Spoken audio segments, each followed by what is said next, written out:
Hey, so remember the scam, the Facebook scam, £280 I got scammed for? Well, I've got an update from the police, an action fraud, so stay tuned, find out what went on.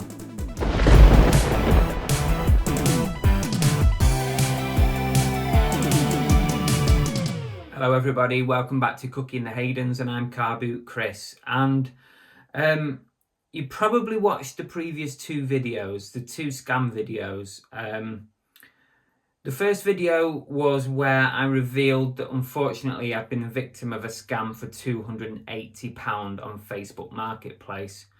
Probably mostly my own fault. I did a bank transfer, the goods never arrived. I was done for £280. If you've not seen that one, go back and watch it. I'll put the link up above my head, whichever side it is, I ain't got a clue. But it's up there now if you want to go back and watch it. But then come back and watch the other two. Because I did a second video. The last video I put out on this scam. I got my money back. My own bank came up trumps and they managed to retrieve the bank transfer from the offender's account and give it back to me. So I did get my money back. If you haven't seen that video, it's up there somewhere. I'll put it at the end as well in the thumbnails. So the only thing really left to update you now was my report to Action Fraud. So right at the start of this whole thing, I immediately reported this as soon as I knew it was a scam to Action Fraud. Action Fraud is the branch of the police that deal with online fraud or scams. So when they get a report, basically they decide which geographical area of policing that report should be sent to investigate, to arrest people, to interview and prosecute. So they'll dish that out to whoever, like the local neighbourhood policing teams or whatever. I put that report in and I waited about a month to get a reply. I also updated the report because you can update your report as you get more information. So I updated it when I received information about his home address, our offender's home address. And I put it on and I explained how I retrieved that information.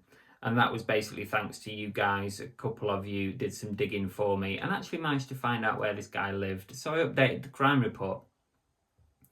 Anyway, about a month later, I received an email from Action Fraud. Okay, here's how it went. Dear Mr. Hayden, I'm sorry to hear you've been a victim of crime. Thank you for taking the time to report to Action Fraud. Your report has been sent to the National Fraud Intelligence Bureau, the NFIB, for review. Experts at the NFIB examine the information you provide. Where possible, the information is also matched against available data in order to enrich and corroborate the details of the fraud. The NFIB assess whether there are viable lines of inquiry that would enable a law enforcement body, i.e. the police, to investigate. Here we go. On this occasion, based on the information currently available, it has not been possible to identify a line of inquiry which a law enforcement organisation such as the police in the United Kingdom could pursue. So let me just process that. It has not been possible to identify a line of inquiry. I'll come back to that in a minute. So it also goes on to say, registered users of the service have the opportunity to update their report. So if you have additional information about your crime, which you believe could change the assessment, please log in and submit that information. I've done that once already. We continuously assess the content of crime reports, and in the event of a line of inquiry is identified, we'll provide you with an update. And the rest is just websites and links and stuff. So basically that's the end of it. Unless I give them further information or give them a line of inquiry, they're not going to look into it any further. I did reply to them. And I'll tell you what my reply is, and I haven't had any response. It's probably because where this email comes from, it's probably a no reply inbox. No one, it's probably a non-monitored inbox, I'm guessing, because it seems fairly generic. So I put, hi, thanks for the update. Can you clarify the no line of enquiry aspect of your letter? Is a full name, address, telephone number, links to his Facebook profile not enough to work on? I realise this is a relatively small scam, but how many other people has this offender defrauded and it gone like this or unreported? As a former police officer for 13 years, yes I am, 13 years a police officer, believe it or not, it's fairly unbelievable. This is a tad disappointing. At least use the phrase not in the public interest, as that's a little more understanding than saying there's no line of enquiry when there clearly is. So I sent that, when did I send that? 15th of April, I've had nothing back. So I was waiting to see if they were going to reply and do this video. That's why I've left it a little while. But no response. So basically, it's not going to go any further, which is fine. I'm absolutely fine with that, because at the end of the day, it's £280.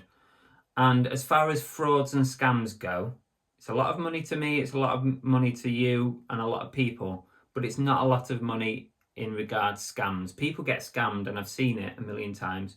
People get scammed out of thousands, their life savings, and that is horrific. So there, I wholeheartedly say spend your time trying to find those bastards, right? But how many people has this guy done? You know, has he done hundreds of people out of £280 or out of hundreds of pounds? Because that then adds up, doesn't it? Anyway, that's fine. But what they should have said is, it's not in the public interest. And that's a phrase used in the police a lot. If it's a small value, or it would take a lot of officers to investigate something, and it's not worth, the payoff's not worth it. You know what I mean? It's not worth sending people to, arrest him, interview him, prosecute him for £280. That's basically it. But that's what they should have said in that email. Because what they actually said was that there's no lines of enquiries, right?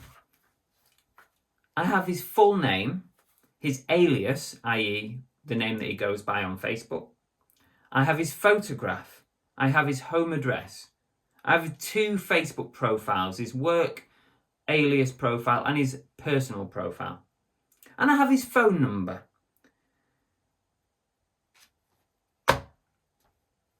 No lines of enquiry. How can there be no lines of enquiry when I've got all that? Anyway, it is what it is. I just remember, as 13 years as a police officer, I used to investigate crime on a daily basis. We'd have like a crime queue. As an officer, you'd have a queue and you'd work your way through your crimes, and you'd try to write them off. If there was no lines of enquiry, you'd close them down, and somebody like a supervisor or an inspector or a sergeant would authorize a crime to be closed because you couldn't pursue it any further. So I used to do that on a daily basis. Now, if I had all that, name, alias, photo, home address, Facebook, phone number, if I had all that written on a crime report, there is 0 chance that I could close that report with the line, no lines of enquiry. I would be hauled into the office and I would be absolutely given hell for leather and said, to answer for the fact that why are you writing no lines of enquiry when there is. So really what I'm complaining about is I'm not bothered that they're not going to investigate it. It might sound like I am. I'm not really. I was fully expecting from the start that they wouldn't investigate it. But don't tell me there's no lines of inquiry, because that's ridiculous. Just tell me, not that you can't be asked, but that it's not in the public interest. That is the real answer. And I would have respected that completely. Anyway, there we go. That's it. That's going to be the final update now. I think I've dragged this scam out for over 3 videos. If you've not watched the other videos yet, go back and watch them. Nearly 5,000 or more than 5,000 people or 5,000 views on those 2 videos combined. So I'm hoping that by sharing this and making myself look like a complete idiot in doing this scam, being a victim of it, because that's what I was stupid. I'm hoping by sharing that with you that you'll not make the same mistake as me. Thankfully, I got my money back. That was all good. Police are not going to investigate. Fair enough. I just want to thank you for all your support, all your best wishes. £280 was a lot of money for me. When you think of it in terms of how much work you have to do in a day to earn that, what is it, a day or 2 days worth of sales, it's a lot. And it's not the point. It doesn't matter about the money. It's why should somebody take my money, take my hard-earned money for nothing? Steal it, basically, because that's what a fraud is. It's theft. So that's it for this little series. Unless something amazing happens and they email me and tell me that they've locked him up, then I'll do another video, but I don't think that's going to happen. But thanks for watching, and we'll see you again soon on the next video. Give us a thumbs up. See you later. Bye.